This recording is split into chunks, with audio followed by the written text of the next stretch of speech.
নমস্কাৰ ছাৰ বাইদেউসকল, আমাৰ ইউটিউব চেনেল কবিতালৈ আপোনালোকক স্বাগতম জনাইছোঁ। আজি আমি পঢ়িম হোম থিয়েটাৰৰ অন্তৰ্গত গণিত বিষয়ৰ জ্যামিতিক ইউনিটটো, আৰু ইয়াত আমি জ্যামিতিক ইউনিটৰ প্ৰথমৰ পৰা আলোচনা কৰি যাম। ইয়াত প্ৰথমতে আছে বিন্দু ৰেখা সমতল। গতিকে এইটো বিন্দু ৰেখা সমতল। আমি প্ৰথমতে বিন্দু কৰিম, বিন্দু ভি। বিন্দু বুলি ক'লে সাধাৰণতে এখিলা কাগজ বা ব্ল্যাকবোৰ্ডত কাঠ পেন্সিল বা কলমেৰে জোঙা মূৰ্তি দি দিয়া ফুট চিত্ৰকে বিন্দু বুলি কোৱা হয়। এটা ফুট চিত্ৰ, ফুট চিহ্নটোকে বিন্দু বুলি কোৱা হয়। সাধাৰণতে বিন্দুৰ কোনো আকাৰ নাই, তাৰ দৈৰ্ঘ্য নাই, প্ৰস্থ নাই, কিন্তু এটা বস্তু আছে বিন্দুৰ, সেইটো হৈছে অৱস্থান। এইটোৰ এটা নিৰ্দিষ্ট পজিশন আছে। বিন্দুৰ অৱস্থানৰ বাহিৰে বিন্দুৰ আকাৰ, দৈৰ্ঘ্য, প্ৰস্থ আদিৰ বিষয়ে কোনো ধাৰণা নাই। এইটোই বিন্দুৰ বিষয়ে জানিবলগীয়া কথা। বিন্দুৰ অকল অৱস্থান আছে। অৱস্থান মানে এটা পজিশন আছে, বিন্দুটো ক'ত ৰখা হৈছে, ক'ত দিয়া হৈছে, দেৰ ইজ এ পজিশন। সেইটো কাৰণে বিন্দুৰ অকল অৱস্থান আছে, তাৰ দৈৰ্ঘ্য নাই, প্ৰস্থ নাই, আকৃতি নাই। গতিকে এইটো বিন্দু বুলি কোৱা হয়। আকৌ বিন্দুটো যদি অলপ ডাঙৰকে লিখোঁ, এনেকৈ লিখোঁ, তেতিয়া এইটো বিন্দু নহ'ব, বিকজ এইটোৰ দৈৰ্ঘ্য আহি যাব, প্ৰস্থ আহি যাব। গতিকে মনত ৰাখিব, এইখিনি আছিল বিন্দুৰ বিষয়ে জানিবলগীয়া কথা। এতিয়া আছে আমাৰ ৰেখা। ৰেখা বুলি ক'লে সাধাৰণতে মনত ৰাখিব, বিন্দু ৰেখা সমতল এই আটাইবোৰক অসংজ্ঞাবদ্ধ পদ বুলি কোৱা হয়। অসংজ্ঞাবদ্ধ পদ এইটো কাৰণে কোৱা হয় কাৰণ আমি কোনো বস্তুৰ সংজ্ঞা দিবলৈ হ'লে আমি বেলেগ বেলেগ শব্দ ব্যৱহাৰ কৰি বস্তুটোৰ সংজ্ঞা দিব পাৰি, কিন্তু বিন্দু ৰেখা বা সমতল এইবিলাকৰ সংজ্ঞা দিবলৈ হ'লে আমি এই শব্দটোকে বাৰে বাৰে ব্যৱহাৰ কৰিব লাগে। সেইটো কাৰণে এইবিলাকক অসংজ্ঞাবদ্ধ পদ বোলে। ৰেখা বুলি ক'লে সাধাৰণতে আমি এটা সৰল ৰেখাক বুজায়, যিটোৱে দুই পিনে কাচিন দিয়া বুজায়, আৰু এইটোকে ৰেখা বুলি কোৱা হয়। এটা সৰলভাৱে ষ্ট্ৰেইট লাইনত এনেকৈ আঁকি দিলে এইটোক ৰেখা বুলি কোৱা হয়। আৰু ৰেখাটো দুটা মূৰতে কাচিন থাকে, মনত ৰাখিব। গতিকে কোনো এটা এ বি যদি এটা ৰেখা হয়, এ বি এটা ৰেখা হয়, গতিকে আমি এইটো কেনেকৈ ইণ্ডিকেট কৰিম ৰেখা বুলি ক'লে? এইটো আমি এনেকৈ ইণ্ডিকেট কৰিম, এ বি এইপিনে এনেকৈ দুই পিনে দুটা কাচিন দিলে বুজা যাব যে এইটো এটা ৰেখা হয়। মনত ৰাখিব, এইটো এটা ৰেখা হয়, এই দুই পিনে কাচিন দিয়া। তাৰ মানে কি, ৰেখাৰ কোনো প্ৰান্তবিন্দু নাই, এইটোৰ কোনো এন পইণ্টছ, তাৰ মানে কোনো প্ৰান্তবিন্দু নাই, প্ৰান্তবিন্দু নাই, ৰেখাৰ কোনো প্ৰান্তবিন্দু নাই। সৰল ৰেখা বাবে এনেকৈ দুই পিনে কাচিন দি বুজালে এইটো ৰেখাক বুজোৱা হয়। আৰু ৰেখা যেতিয়া এ বি এটা ৰেখা হয়, তেতিয়া আমি কেনেকৈ ইণ্ডিকেট কৰিম? এ বি ওপৰত এনেকৈ দুই পিনে কাচিন দিলে এইটো ৰেখা বুজোৱা হয়। আৰু ৰেখাৰ কোনো এন পইণ্টছ, প্ৰান্তবিন্দু নাই, ৰেখাৰ কোনো প্ৰান্তবিন্দু নাই। এইটোৱে আমাৰ ৰেখাৰ বিষয়ে জানিবলগীয়া কথা। এতিয়া আহোঁ সমতল। সমতল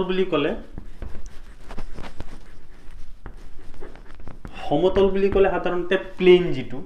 ঘৰৰ মজিয়া আছে, কিতাপৰ সমতল আছে, পানী কোনোবা এটা বস্তুত থৈ দিলে তাৰ ওপৰৰ যিটো এইটো এটা সমতলত থাকে, এইবিলাক সমতল বস্তু। সমতলক আমি অসীমলৈ বিস্তীৰ্ণ কৰিব পাৰি। আমি সমতলটোক অসীমলৈ বিস্তৃত কৰিব পাৰি। গতিকে সমতলৰ বিষয়ে জানিবলগীয়া কথা এইখিনি। এতিয়া আছে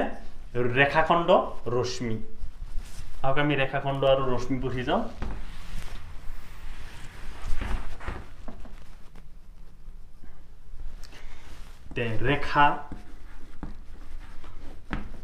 ৰেখাখণ্ড, খণ্ড, ৰশ্মি, এই তিনিটাৰ পাৰ্থক্য আমি ভালদৰে বুজি যাম। এইটোক কোৱা হয় ৰেখা। এ বি এটা ৰেখা হয়, দিছ ইজ লাইন। এইটোক আমি এনেকৈ ইণ্ডিকেট কৰিম, এ বি দুই পিনে কাচিন, তাৰ মানে বুজা যায় এইটো ৰেখা হয়। আৰু ৰেখাখণ্ড হ'ল ইয়াৰ পৰা, এইটো এটা এ বি এটা ৰেখা হয়, ইয়াৰ পৰা যদি আৰু এটা পাৰ্ট আমি এই এ চি ওলাই দিওঁ, এ চি পাৰ্টটো যদি ওলাই দিওঁ, এইটো ৰেখাৰ পৰা, এইটো এটা ৰেখা, ইয়াৰ পৰা আমি এটা পাৰ্ট যদি ওলাই দিওঁ এ চি বি, এ চি পাৰ্টটো যদি ওলাই দিওঁ আমি তেনেহ'লে আমি এনেকৈ লিখিম। তাৰ মানে ৰেখাখণ্ড হৈছে এটা ৰেখাৰ পৰা এটা ৰেখাৰ পৰা বিচ্ছেদ কৰা দুটা প্ৰান্তবিন্দুযুক্ত এটা ৰেখা। গতিকে ৰেখাৰ বুলি যদি কয় তেতিয়া ৰেখাৰ কিমানটা প্ৰান্তবিন্দু আছে দুটা প্ৰান্তবিন্দু আছে কাৰণ ইয়াৰ পৰা যিকোনো পৰ্চন এটা ওলাই দিলে এইটো ৰেখাখণ্ড হৈ যায় ৰেখাখণ্ড মানে লাইন সেগমেন্ট আৰু this is indicated by this way এটুক এনেদৰে ইন্ডিকেট কৰা হয় AB AC এটা ৰেখাখণ্ড এনেকে যে ওপৰত আজ দি কোনো কাটচিন দিয়া নহয় দুই পিনে মানে দুটা প্ৰান্তবিন্দু থকা বুজায় গতিকে এইটো এটা ৰেখাখণ্ড বুজা হ'ব গতিকে এইটোৰ প্ৰান্তবিন্দু নাই প্ৰান্তবিন্দু নাই আৰু এইটোৰ প্ৰান্তবিন্দু দুটা মনত ৰাখিব প্ৰান্তবিন্দু দুটা ৰেখাখণ্ড হ'ল ৰেখাৰ পৰা বিচ্ছেদ কৰা এটা খণ্ড তে AC ৰেখাটোৰ পৰা এইটোৰ AB ৰেখাটোৰ পৰা যদি AC আমি বিচ্ছেদ কৰো এটা পৰ্চন ওলাই দিও AC এটা লাইন সেগমেন্ট বা ৰেখাখণ্ড গতি ইয়াৰ পৰা কাটি ওলাই গৈছো আপুনি ধৰি লওক গতিকে AC টোক আমি এনেকৈ লিখিম যত দুটা এন্ড পয়েন্টস আছে গতিকে ৰেখাখণ্ডৰ কেইটা প্ৰান্তবিন্দু আছে দুটা প্ৰান্তবিন্দু আছে এতিয়া ৰশ্মি যদি কোৱা হয় ৰশ্মি বুলি কোৱা হলে সাধাৰণতে এটা বিন্দু স্থিৰ থাকে আৰু এটা অভিমুখলৈ আগবাঢ়ি যায় সৰল ৰেখাবোৰকে ৰশ্মি বুলি কোৱা হয় এটা বিন্দু স্থিৰে থাকে আৰু এটা অভিমুখলৈ এনেকৈ আগবাঢ়ি যায় এনেকৈ আগবাঢ়ি যোৱা ৰেখাবোৰকে ৰশ্মি বোলে গতিকে ইয়াত এনেকৈ আগবাঢ়ি যোৱা অভিমুখলৈ যোৱা সৰল ৰেখাবোৰকে ৰশ্মি বুলি কোৱা হয় ইয়াৰ এটা স্থিৰ বিন্দু আছে আৰু এটা স্থিৰ বিন্দু নহয় আৰু এটা অভিমুখলৈ গতি কৰি থাকিব গতিকে ৰশ্মিটো যদি A B এটা ৰশ্মি হয় A B এটা ৰশ্মি হয় তেতিয়া আমি কেনেকৈ ইন্ডিকেট কৰিম A B দিস ওয়ে আমি একফালে কাটচিন দিম কাৰণ আৰু একফালে এটো আদি অৱস্থাতে এটা প্ৰান্তবিন্দু পাই যাও গতিকে ইয়াৰ প্ৰান্তবিন্দু কিমানটা পাম আমি এটা প্ৰান্তবিন্দু পাম প্ৰান্তবিন্দু এটা যেটো আৰম্ভণিতেই পোৱা যায় যেনে টৰ্চ লাইট মাৰি দিলে এটা স্থিৰৰ পৰা অভিমুখলৈ পোহৰ ৰশ্মি গতি কৰে এইবোৰকে ৰশ্মি বুলি কয় ৰশ্মিটো সাধাৰণতে এনেদৰে চিনাক্ত কৰা হয় ইয়াৰ এটা প্ৰান্তবিন্দু আছে আৰু একপিনে কাটচিন দিয়া থাকে যদি আপোনাক পৰীক্ষা দিয়ে যে এইটো কি বুজাইছে তেতিয়া এইটো ৰশ্মি বুজায় আৰু এইটো ৰেখাখণ্ড বুজায় আৰু এইটো ৰেখা বুজায় মনত ৰাখিব এইকেইটা আছিল ৰেখাখণ্ড আৰু ৰশ্মি গতিকে আপোনালোকে চিন কেইটা মনত ৰাখিব আৰু ৰেখাৰ দুটা পিনে কাটচিন থাকে আৰু ইয়াৰ প্ৰান্তবিন্দু নাথাকে ৰেখাখণ্ড ৰেখাৰ পৰা পৰ্চন যিটো ওলোৱা হয় এইটো ৰেখাখণ্ড বুলি প্ৰান্তবিন্দু থাকে দুটা ৰশ্মিৰ এটা বিন্দু স্থিৰ থাকে এইটো স্থিৰ বিন্দু এটুকে আমি প্ৰান্তবিন্দু বুলি কওঁ স্থিৰ বিন্দু এটা স্থিৰ বিন্দু থাকে আৰু এটা অভিমুখলৈ আগবাঢ়ি যায় গতিকে এইবোৰক আমি ৰশ্মি বুলি কওঁ ৰশ্মিটো আমি এনেকৈ দেখা প্ৰান্তবিন্দু ৰশ্মিৰ এটা এইটো আছিল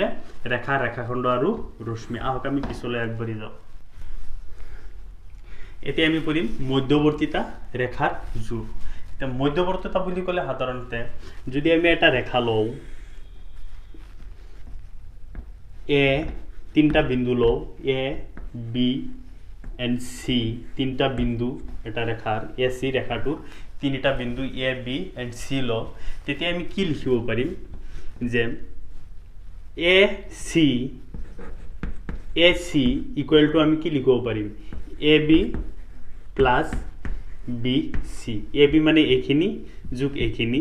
ইকুৱেল টু আমি কি পাম এই গুটেইখিনি পাম এই গুটেইখিনি পাবলৈ হলে আমি এইখিনি যোগ এইখিনি কৰিব লাগে তেতিয়ালে আমি গুটেইখিনি পোৱা যাব চাওক AB plus BC equal to আমি তলৰ গুটেইখিনি পাম AC তাৰ মানে কি B হোল কাৰ মধ্যৱৰ্তীতা AC ৰ মধ্যৱৰ্তীতা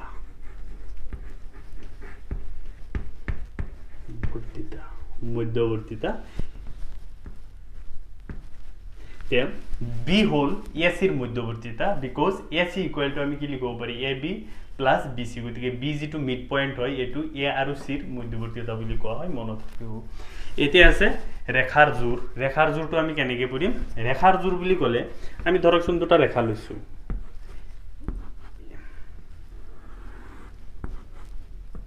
এটো A B C D এতিয়া দেখা গৈছে যে এই ৰেখা দুটা যদি এই পিনে যিমান দূৰ আগবঢ়াই দিও বা এই পিনে যিমান দূৰ আগবঢ়াই দিও এই ৰেখা দুটাল কেতিয়াও কটাকটি নকৰে কাৰণ সমান দূৰত্ব গতি কৰিছে সমান সমান দূৰত্বত গতি কৰিছে গতিকে সমান সমান দূৰত্বত যেতিয়া গতি কৰে তেতিয়া এই ৰেখা দুটা কেতিয়াও একলগে মিলিত নহয় এপিনো নহয় গতিকে এই ৰেখা দুডালক আমি সমান্তৰাল ৰেখা বুলি ক'ম তে এ বি ৰেখাটো কাৰ সমান্তৰাল হয় সি ডি ৰেখাৰ সমান্তৰাল হয় গতিকে সমান্তৰাল বুজাবলৈ হলে এনেকে দুডাল আঁচ দি দিয়া হয় এটো প্যাৰেলাল বুলি কয় তাৰ মানে এ বি ৰেখাডাল সি ডিৰ সমান্তৰাল এতিয়া আৰু দুটা জোৰৰ কথা আলোচনা কৰো এটা লৈছো আমি এনেকুৱা আৰু এটা লৈছো এনেকুৱা পি কিউ আৰ এস গতিকে এই ৰেখা দুডাল কি হব এনেকে যদি এই দুটা এনেকে গতি কৰি থাকে আৰু এই দুটা এটো এপিনে গতি কৰি থাকে আৰু এপিনে এটি এপিনে গতি কৰি থাকে তে এটা সময়ত কি হব পি কিউ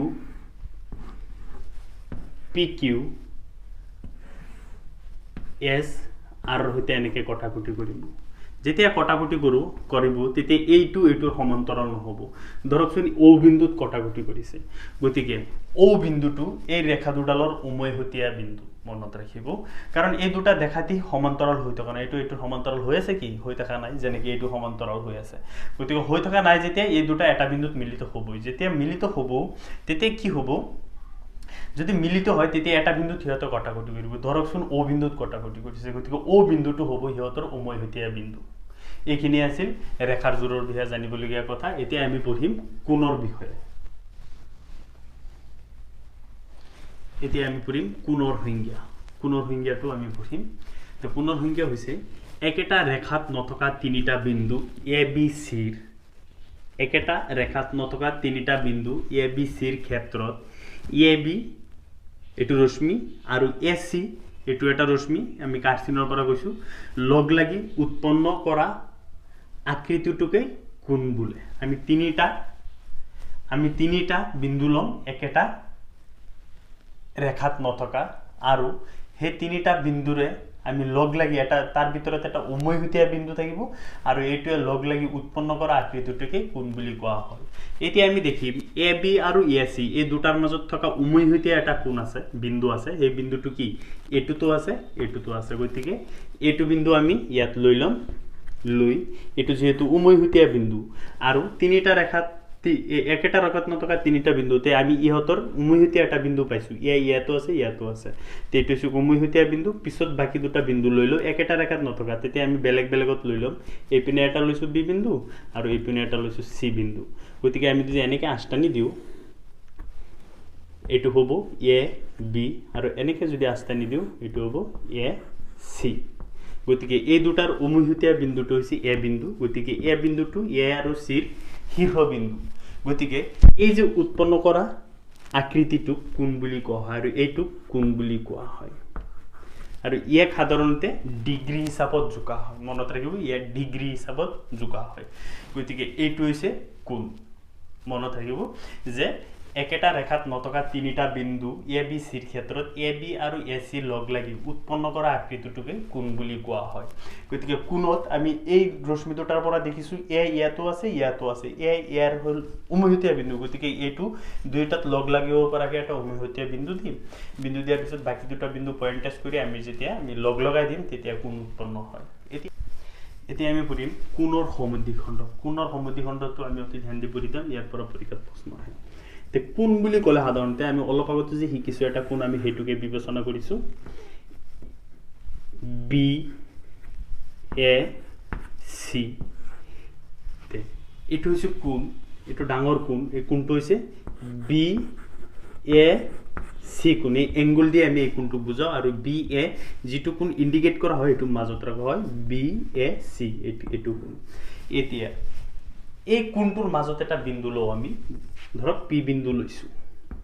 গতিকে পিৰ পৰা ইয়ালৈ যদি আমি সংযোগ কৰি দিও তেতিয়া এটোতো আৰু এটা ৰেখা পাম গতিকে এটোৱে এই কোণটোক ভাগ কৰিছে যদি যেটো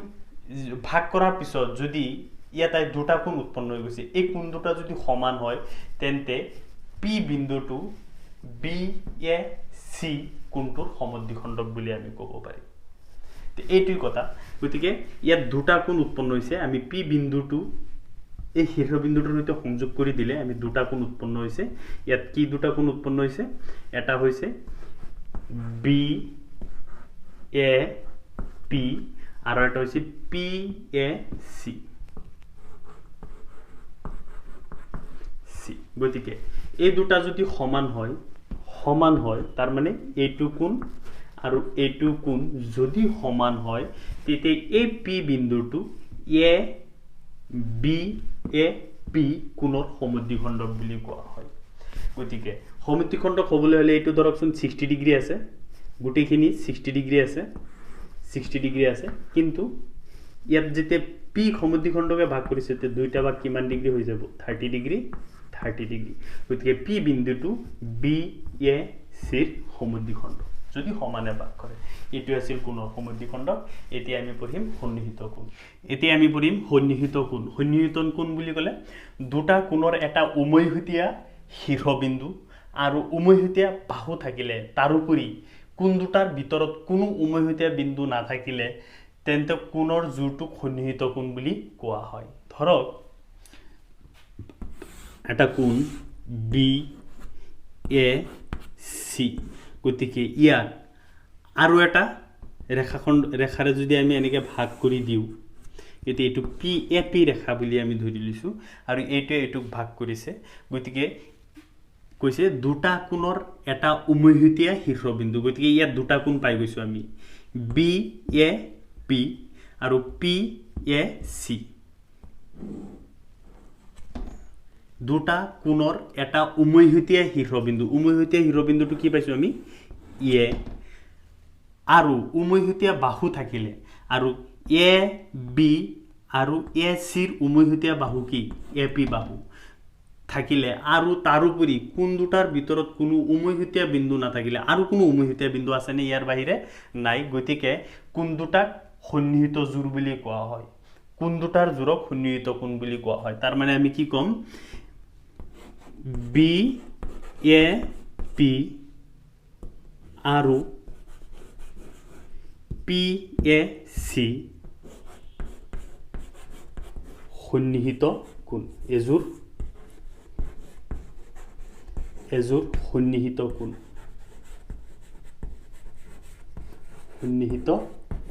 কাৰণ এই কোণ দুটাৰ উমৈহতীয়া বাহু হৈছে শীৰ্ষবিন্দু হৈছে এ আৰু উমৈহতীয়া বাহু হৈছে পি আৰু এইটোৱে যেতিয়া কোণটোক ভাগ কৰি দিয়ে তেতিয়া এই কোণ দুটাক সন্নিহিত জোৰ বুলি কোৱা হয় এই কোণ দুটাৰ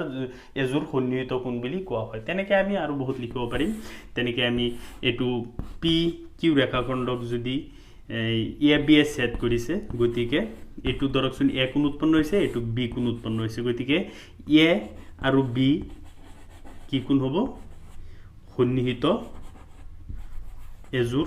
কি কোণ হয় এজোৰ সন্নিহিত কোণ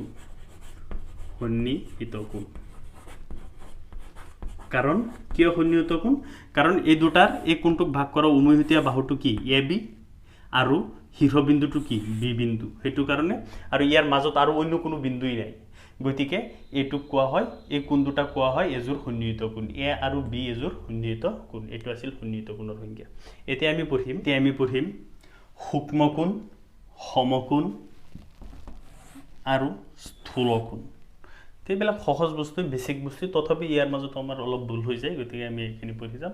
সূক্ষ্ম কোণ 0 ডিগ্ৰীতকৈ ডাঙৰ আৰু 90 ডিগ্ৰীতকৈ সৰু মাপৰ কোণক সূক্ষ্ম কোণ বোলে এইটো সহজ কথা গতিকে এটা কোণ লৈছোঁ আমি 45 ডিগ্ৰী 60 ডিগ্ৰী 10 ডিগ্ৰী 89 ডিগ্ৰী এইবিলাক কি হয় আটাইবোৰ এইবোৰ আটাইবোৰ হৈছে কি কোণ সূক্ষ্ম কোণ বিকজ সবকেইটা 0 ডিগ্ৰীতকৈ ডাঙৰ আৰু কিহতকৈ সৰু 90 ডিগ্ৰীতকৈ সৰু গতিকে এইবিলাক যিমান কোণ আছে এইবিলাকক কোৱা হয় সূক্ষ্ম কোণৰ মানটো 90 ডিগ্ৰীতকৈ কম থাকে আৰু 0 ডিগ্ৰীতকৈ বেছি থাকে পিছত হৈছে সমকোণটো 90 ডিগ্ৰী জোখৰ কোণক সমকোণ বোলে তে 90 ডিগ্ৰী জোখৰ কোণক কি বুলি কোণ বুলি কোৱা হয় সমকোণ বুলি কয় যদি 90 ডিগ্ৰী হয় তেতিয়া কোনটোক এটো সমকোণ বুলি কোৱা হয় পিছত আছে স্থূলকোণ 90 ডিগ্ৰীতকৈ ডাঙৰ আৰু 180 ডিগ্ৰীতকৈ সৰু কোণক স্থূলকোণ বোলে মনত ৰাখিব 180 ডিগ্ৰী যদি হৈ যায় তেতিয়া এটো সিধা হৈ যাব সিধা হৈ গলে তেতিয়া এটো সৰল কোণ হৈ যায় হেতু কাৰণে 180 ডিগ্ৰীতকৈ সৰু হ'ব লাগিব আৰু 90 ডিগ্ৰীতকৈ কি হ'ব লাগিব ডাঙৰ হ'ব লাগিব তেনে কোণক স্থূলকোণ বুলি কোৱা হয় যেনে 91 ডিগ্ৰী এটো কি কোণ হ'ব স্থূলকোণ তেনেকে 179 ডিগ্ৰী এটো কি কোণ হ'ব 179 ডিগ্ৰী এই যেটো কোণটো হ'ব এটো কি কোণ হ'ব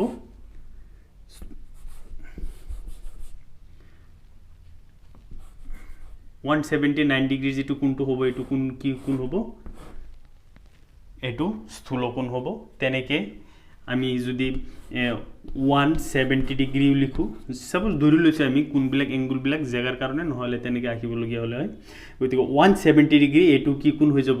এটো স্থূলকোণ তাৰ মানে কথাটো হল 90 ডিগ্ৰীতকৈ ডাঙৰ হ'ব লাগিব আৰু 91 ডিগ্ৰী হলে এটো স্থূলকোণ হৈ যাব মনত ৰাখিব আৰু 179 ডিগ্ৰী হলে এটো কি হৈ যাব স্থূলকোণ হৈ যাব কিন্তু 180 ডিগ্ৰী হলে এটো স্থূলকোণ হৈ নাথাকে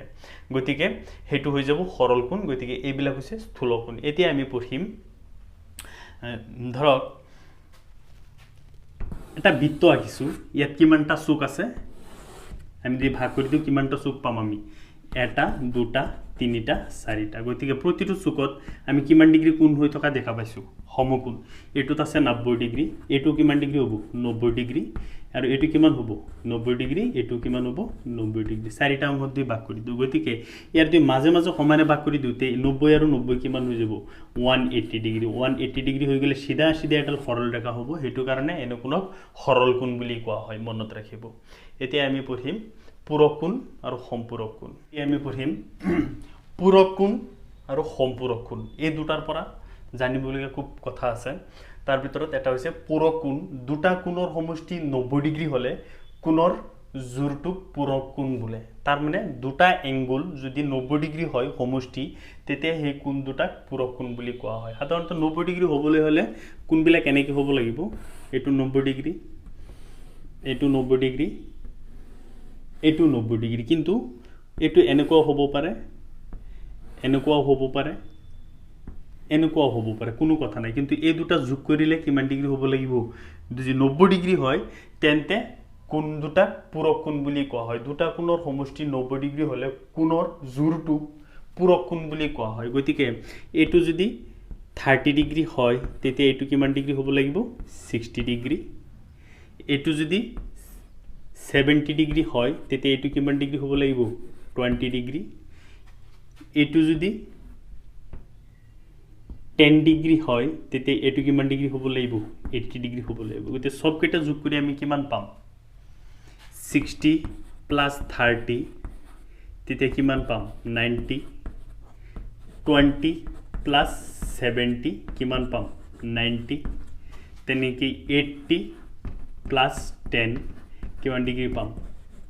90 গতিকে A B C P point দিছো कि P Q R S point दिसु E F G H point दिसु गतिके ए सब केटार মাজত ইয়াত দুটা কোণ পাইছো A B P আৰু P B C এই দুটা কি কোণ পূৰক কোণ হ'ব কাৰণ এই দুটা যোগ কৰি আমি কিমান ডিগ্ৰী পাইছো 90 ডিগ্ৰী তেনেকৈ এ পিনে যদি দিও P Q S S Q আর এই দুটা যোগ কৰি আমি কিমান ডিগ্ৰী পাইছো 90 ডিগ্ৰী গতিকে এই দুটা কোণ কি হ'ব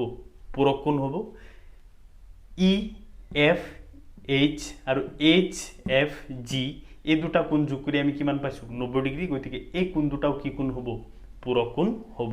কিন্তু এটা কথা আপোনালোকে মনত ৰাখিব এজোৰ কোণৰ মাপ যদি 0 ডিগ্ৰী আৰু 90 ডিগ্ৰী নহলে আন পূৰক কোণৰ জোৰবোৰৰ প্ৰত্যেক কোণেই সূক্ষ্ম কোণ হয় আপোনালোকে দেখক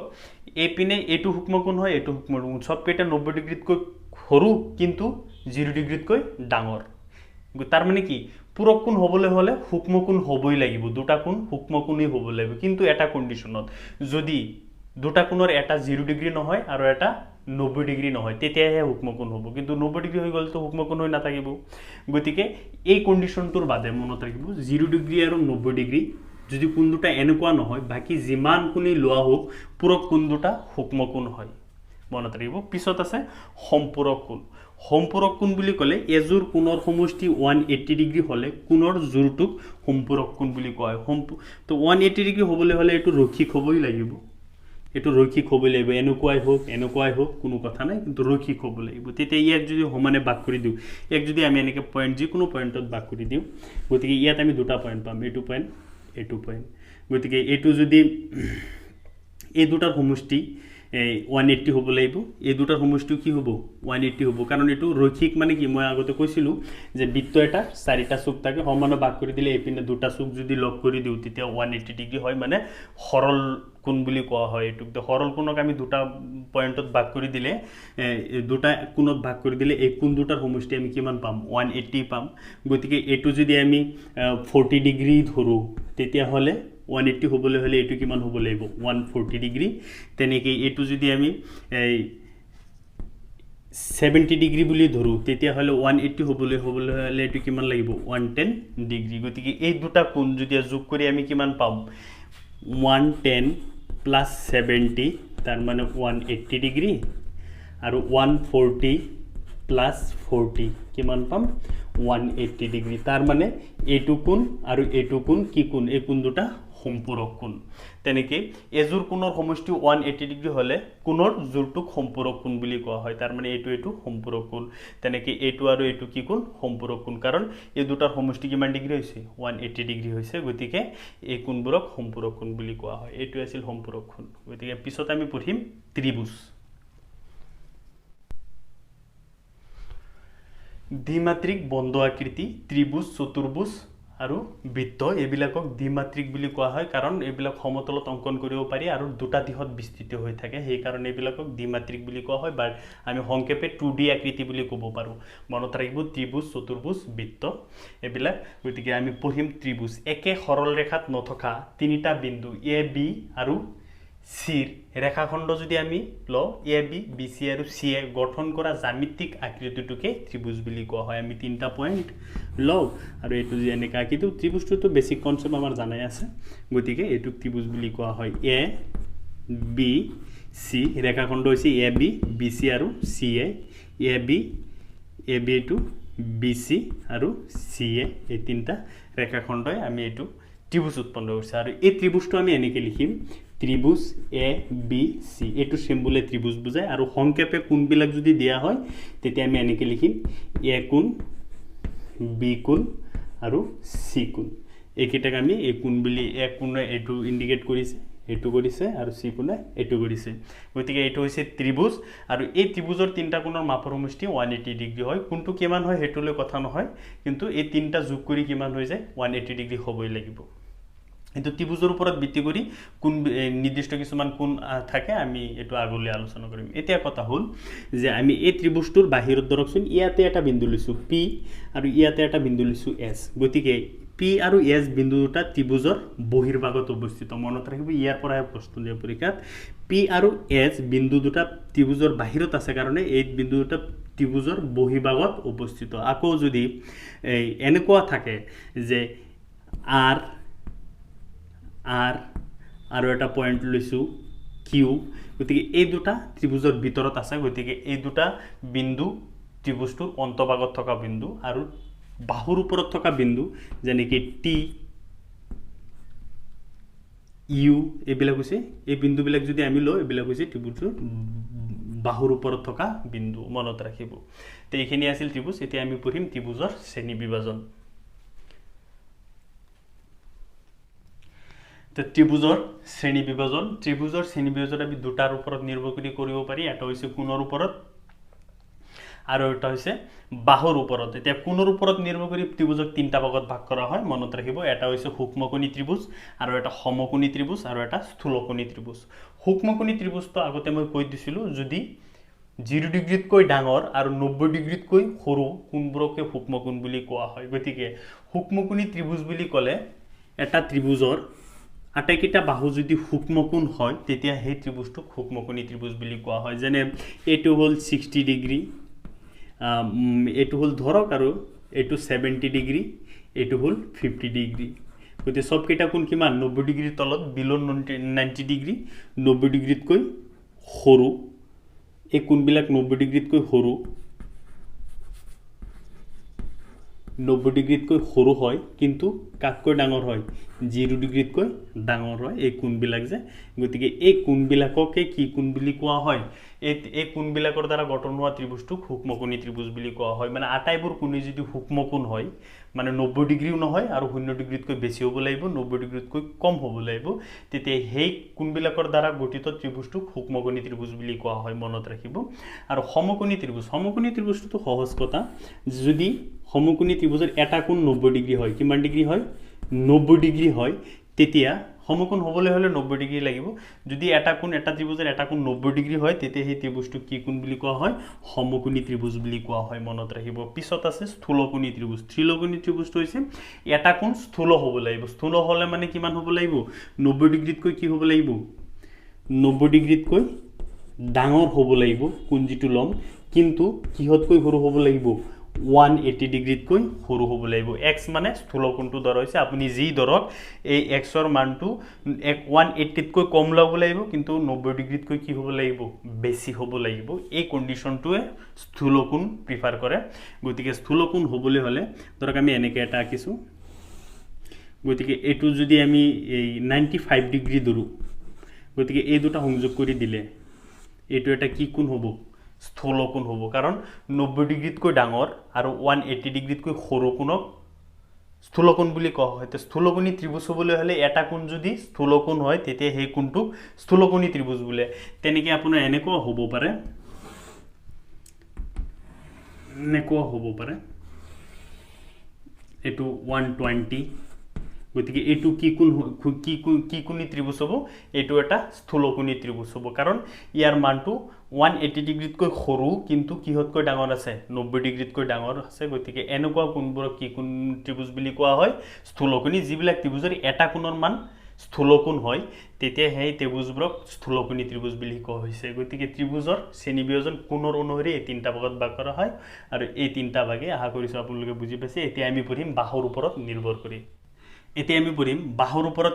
ত্ৰিভুজৰ শ্ৰেণী বিভাজন বাহুৰ ওপৰত নিৰ্ভৰ কৰি ত্ৰিভুজক তিনিটা ভাগত সাধাৰণতে ভাগ কৰা হয় সমদ্বিবাহু ত্ৰিভুজ বিষমবাহু ত্ৰিভুজ আৰু সমবাহু ত্ৰিভুজ সমদ্বিবাহু ত্ৰিভুজ মানে